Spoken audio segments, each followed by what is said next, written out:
നന്ദുഷ് ഇപ്പോൾ ഉള്ളത് വലിയ നടപ്പന്തലിലാണോ? അവിടെ തിരക്ക് എങ്ങനെയാണ്? തിരക്ക് നിയന്ത്രണ വിധേയമാണോ? ഇപ്പോൾ 2 മണി വരെ ദർശന സമയം കൂട്ടിയിരുന്നല്ലോ. ഇപ്പോൾ 3 മണിക്ക് നട തുറക്കാനുള്ള സമയമായി. വൈകിട്ടും സമയം കൂട്ടാനുള്ള സാധ്യതയുണ്ടോ?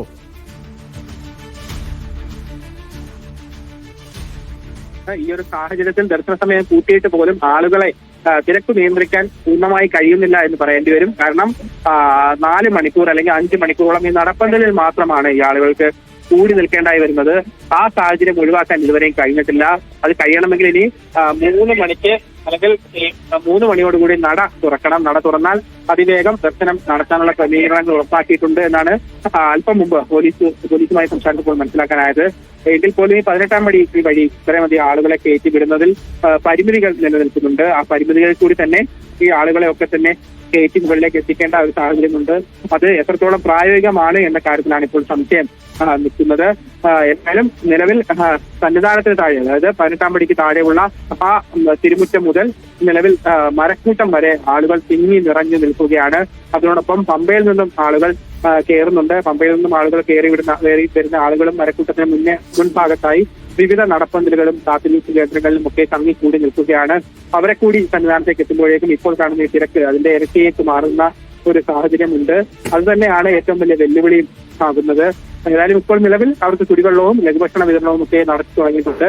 അത് വലിയൊരു ആശ്വാസമാണ് തീർത്ഥാടകരെ സംബന്ധിച്ച്. കാരണം മണിക്കൂറുകളോളം വെള്ളം പോലും കുടിക്കാതെ ഒരു ഭക്ഷണവും കഴിക്കാതെ ക്യൂവിൽ തങ്ങേണ്ടി വന്ന ആളുകൾക്ക് ചെറുതായെങ്കിലും ഒരു നാവ് നനയ്ക്കാൻ ഒരിച്ച് നീര് കൊടുക്കുക അല്ലെങ്കിൽ ലഘുഭക്ഷണം കൊടുക്കുക എന്ന് പറയുന്നത് തന്നെ വലിയ ആശ്വാസമാണ്. ആ കാര്യങ്ങൾ ഇപ്പോൾ നിങ്ങൾ ചെയ്തു തുടങ്ങിയിട്ടുണ്ടെങ്കിൽ എത്രയും വേഗം ഈ വലിയ ആൾക്കൂട്ടം സന്നിധാനത്തും താഴ്ഭാഗങ്ങളുമായി തങ്ങിയ വലിയ ആൾക്കൂട്ടം ഒഴിവാക്കാനുള്ള നടപടികൾ ക്രമീകരണങ്ങൾ ഉറപ്പാക്കും.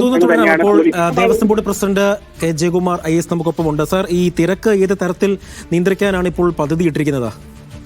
ഇതിനകത്ത് ഇപ്പോൾ ഉണ്ടായി നമ്മുടെ ദൃശ്യങ്ങളിൽ കാണുന്ന തിരക്കെന്നുള്ളത് കുറച്ച് വേറൊരു സംഭവം കൊണ്ടുണ്ടായതാണ്. അത് അവര് മരക്കൂട്ടത്തിൽ ക്യൂ നിന്നവര് ഒരു കെട്ടിടം ദുർബലമാണ് എന്ന് പോലീസിന് തോന്നിയിട്ട്, കെട്ടിടം അവരുടെ തലയിൽ കൂടി ഇടിഞ്ഞു വീഴാൻ സാധ്യതയുണ്ടെന്ന് തോന്നിയിട്ട് അവരെ ബെയിലി പാലത്തിലൂടെ കയറ്റി വിട്ടതാണ് ഈ തിരുമുറ്റത്ത് കാണുന്ന ഈ അൺനാച്ചുറൽ ആയിട്ടുള്ള ഒരു ക്രൗഡ് വരാൻ കാരണം. അവരെ ഇപ്പൊ തൊഴാനുള്ള ക്രമീകരണങ്ങൾ ചെയ്തു. 2 മണിവരെ ദർശനത്തിന് സമയം അനുവദിച്ചു. അവരിപ്പോ മുകളിൽ കയറി തീർന്നുകൊണ്ടിരിക്കുകയാണ്. ഇനി ബാക്കിയുള്ളവർ 3 മണിക്ക് നട തുറക്കുമ്പോൾ മാത്രമേ ഇനി 18-ാം പടി കയറാൻ അവർ തയ്യാറാവുള്ളൂ. അത് കഴിയുമ്പോഴത്തേക്ക് ആ ക്രൗഡങ്ങ് മാറും. പക്ഷെ മറ്റൊരു പ്രധാന വിഷയം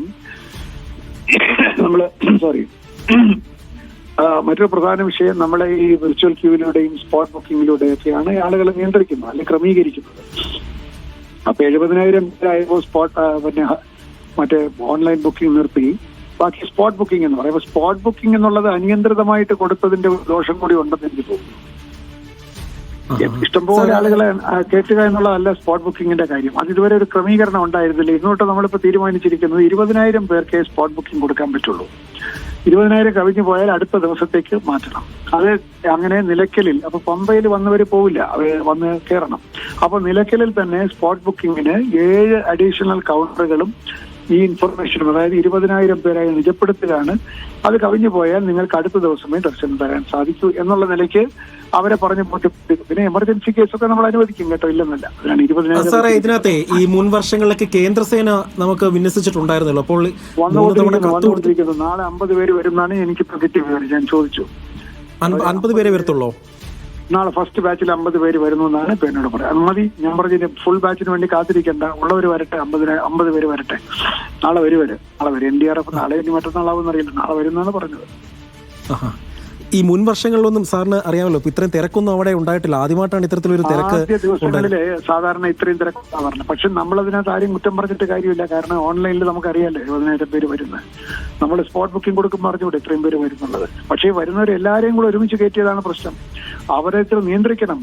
ഇപ്പൊ ഈ നടപ്പാതയിലേക്ക് കയറുമ്പോ വരുന്ന എല്ലാവരും കയറ്റി വിടരുത്. അത് റെഗുലേറ്റ് ചെയ്ത് പമ്പയിൽ റെഗുലേറ്റ് ചെയ്ത് കയറിയിട്ടുണ്ടെങ്കിൽ നമുക്ക് ഇത്രയും വരില്ല. നിലയ്ക്കിലെ കുറച്ചുകൂടെ പേരെ നിർത്തിയിട്ട് കയറ്റിയാൽ ഇത്രയും വരില്ല. അതിപ്പോ പോലീസിനോട് ആ ഒരു കോർഡിനേഷൻ സാധ്യമാക്കണമെന്ന് ഞാൻ പറഞ്ഞിട്ടുണ്ട്. പിന്നെ ക്യൂ കോംപ്ലക്സ് ഉപയോഗിക്കുന്നില്ല, അത് ഉപയോഗിക്കണം എന്ന് പറഞ്ഞിട്ടുണ്ട്. അതൊക്കെ ഇന്ന് രാത്രിയോട് കൂടി കുറച്ചും കൂടെ കാര്യങ്ങൾ ക്രമീകൃതമാവും എന്നാണ് എന്റെ പ്രതീക്ഷ. ഇന്നലെ രാത്രിയൊക്കെ അഭൂതപൂർവമായിട്ടുള്ള തിരക്കായിരുന്നു. 3 മണിക്കൂർ 3.5 മണിക്കൂറൊക്കെ ആളുകൾ ക്യൂ നിന്നു. ഇതിന്റെ ബോധം കെട്ട് വീണും ഒക്കെ ശരിയാണ്. അപ്പൊ അത് കുറയ്ക്കണമെങ്കിൽ ഈ 1,00,000 പേരെ ഒന്നിച്ച് കയറ്റാതെ 24 മണിക്കൂറോ അല്ലെങ്കിൽ 20 മണിക്കൂറോ ആയിട്ട് അതിനെ കൃത്യമായിട്ട് കയറ്റിയാൽ ഈ ഒരു വിഷയം വരില്ല. അവര് ഒരു പിൽഗ്രിം മാനേജ്മെന്റിലേക്ക് കടക്കണം. ഞാൻ പറഞ്ഞിട്ടുണ്ട്, അത് ഇന്നിപ്പോ പരിശോധിക്കുന്നില്ല, ഇതിൽ കൂടെ ഞാൻ പോകാൻ പോവാണ്. ഓക്കെ സാറേ, ഈ സ്പോട്ട് ബുക്കിംഗ് നിലവിലപ്പോൾ എത്രയായിട്ട് നിജപ്പെടുത്താനാണ് നിലവിലെ ഒരു തീരുമാനം?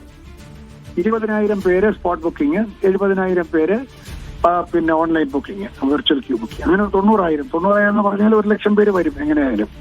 അത്രയാണെങ്കിൽ നമുക്കത് കൺട്രോൾ ചെയ്യാൻ പറ്റും. ഈ 1,00,000 പേരെ ഒന്നിച്ച് കയറ്റാൻ പാടില്ല, അവരെ പതുക്കെ കയറ്റണം ബാച്ചസ് ആയിട്ട്. അവിടെയാണ് ഇത്തിരി നമുക്കൊരു വീഴ്ച വന്നതെന്ന് എനിക്ക് തോന്നുന്നു. എല്ലാവരും കൂടെ വന്നവരെല്ലാവരും കൂടെ ഒരുമിച്ച് വരുമ്പോൾ യാത്രയൊക്കെ ആകുമ്പോഴത്തേക്ക് എല്ലാവരും കൂടെ ജാമാവുകയാണ്. അത് മാറ്റാം ക്രമീകരിക്കാനുള്ള ശ്രമത്തിലാണ്. ആശങ്കയ്ക്കുള്ള ഇടയ്ക്കിത്തിരി ആശങ്ക വന്നെങ്കിൽ ഇപ്പോൾ ആശങ്കയൊക്കെ മാറി. തിങ്സ് ആർ അണ്ടർ കൺട്രോൾ കേട്ടോ. സാർ, ഒരു കാര്യം കൂടെ ഒന്ന് ചോദിക്കുകയാണ്, അവസാനത്തെ ചോദ്യമാണ്. അതായത് മുൻകാലങ്ങളിലൊക്കെ സാറിന് അറിയാമല്ലോ, അവിടെ ഈ യോഗങ്ങളൊക്കെ ഇങ്ങനെ വിളിച്ച് കൂട്ടുമായിരുന്നു, മുന്നൊരുക്കങ്ങളുടെ യോഗങ്ങൾ. അപ്പോൾ ഇത്തവണ അത്തരത്തിലുള്ള യോഗങ്ങളൊന്നും അധികം ചേർന്നില്ല എന്നുള്ളൊരു ആക്ഷേപമുണ്ട്. നമ്മൾ 4 മണിക്കൂർ യോഗം ചേർന്നു. ഇന്നിപ്പോ ഒരുപാട് കാര്യങ്ങൾ തീരുമാനം എടുക്കാം. മിനിറ്റ്സുമായിട്ട് ആളെന്നെ മുമ്പ് നിൽക്കാൻ. ഇന്ന് രാവിലെയും കൂടെ 10 മണി തൊട്ട് 12 മണി വരെ മീറ്റിംഗ് എടുക്കും. കാരണം ഇതൊക്കെ നേരത്തെ നടത്തേണ്ടതാണ് കേട്ടോ. ഇതിപ്പോഴല്ല നടക്കേണ്ടത്.